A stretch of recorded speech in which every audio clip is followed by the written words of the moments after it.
حضور کی آمد سے پہلے یونان میں فلسفیوں نے ماڈل سوسائٹی کا ایک نظریہ پیش کیا تھا کہ وہ معاشرہ مثالی ہے جس میں کوئی معذور نہ ہو، ہر شخص خود کما کے کھاتا ہو، ایک آدمی دوسرے پر بوجھ نہ ہو۔ وہ معاشرہ جس میں ایک کمانے والا 10 کھانے والے ہوں وہ مثالی نہیں۔ یہ یونان کے فلسفیوں نے نظریہ پیش کیا۔ ان کا جس معاشرے میں معذور لوگ ہیں وہ مثالی نہیں، ہر شخص خود کمائے خود کھائے، دوسرے پر بوجھ نہ بنے۔ تو جو بچے معذور ہیں ان کو قتل کر دو، انہیں پہاڑیوں سے نیچے گراؤ تاکہ معاشرے پہ وہ مستقبل میں بوجھ نہ بنے۔ یونان کی تاریخ پڑھ کے دیکھیں، ان فلسفیوں سے متاثر ہو کر کتنے لوگوں نے معذور بچوں کو پہاڑوں کی چوٹیوں سے نیچے پھینکا ہے، کیونکہ بچہ معذور ہے، جوان ہو کے بوجھ بنے گا۔ جب کسی بچے کو پہاڑ کی چوٹی سے نیچے پھینکا جاتا، وہ زمین پہ آ کے پٹکتا، کوئی آہ تو بلند ہوتی ہوگی، کوئی چیخ تو بلند ہوتی ہوگی۔ میرے آقا کریم اسی آہ کا جواب بن کے تشریف لائے ہیں۔ یونانی فلسفیوں نے کہا کہ معذور لوگوں سے معاشرے کو بچاؤ، ان معذوروں کو قتل کر دو۔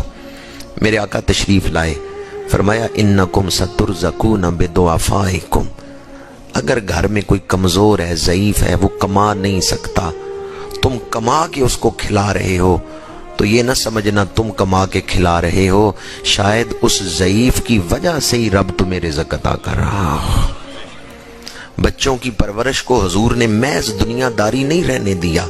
حضور نے فرمایا جو اپنی اولاد کی جائز خوشیوں کا خیال کرے، قیامت کے دن وہ باب الفرح سے جنت میں داخل ہو جائے گا۔ اولاد کی پرورش پر بھی حضور نے اجر بیان کیا۔ تو میرے آقا کریم نے زندگی گزارنے کا ڈھنگ سکھایا، معاشرے کو امن و سکون کے راستے پر ڈالا۔ برطانیہ کے شہر ہیلی فیکس میں میلاد شریف کا جلوس جب اختتام کو پہنچا تو وہاں میلاد کا جلسہ تھا۔ تلاوت کے بعد ایک نو مسلم حبشی کو نعت پڑھنے کے لیے دعوت دی گئی۔ اس نے جو نعت پڑھی میں اس کا ترجمہ آپ کو سنا رہا ہوں۔ اس نے کہا میں کالا بھی تھا اور غریب بھی تھا، تو لوگ مجھے انسان ہی نہیں سمجھتے تھے۔ بندہ کالا بھی ہو اور غریب بھی ہو تو کون اس کی عزت کرے؟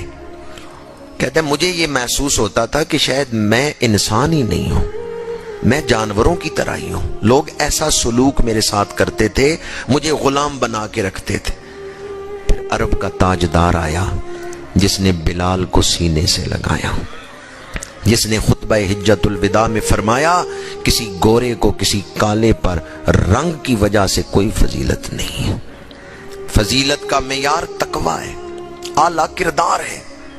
وہ کہتا ہے پھر اس محبوب نے دعا مانگی، اللہم احینی مسکینا و امتنی مسکینا واحشرنی فی زمرۃ المساکین، یا اللہ قیامت کے دن میرے ارد گرد مسکینوں کا ہجوم ہو، غریبوں کا ہجوم ہو۔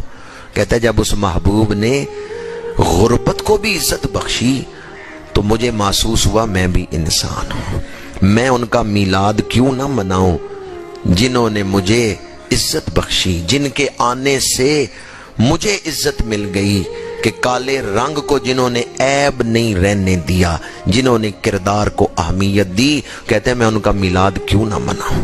میں آپ سے پوچھتا ہوں مجھے انسانی معاشرے میں وہ طبقہ بتائیں جس پر حضور کے احسانات نہیں۔ انسانی معاشرے میں وہ کون سا طبقہ ہے جس پر حضور کے احسانات نہیں؟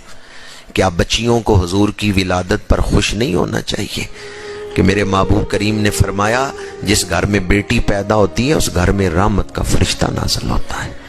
تو پھر بچیوں کو میلاد منانا چاہیے۔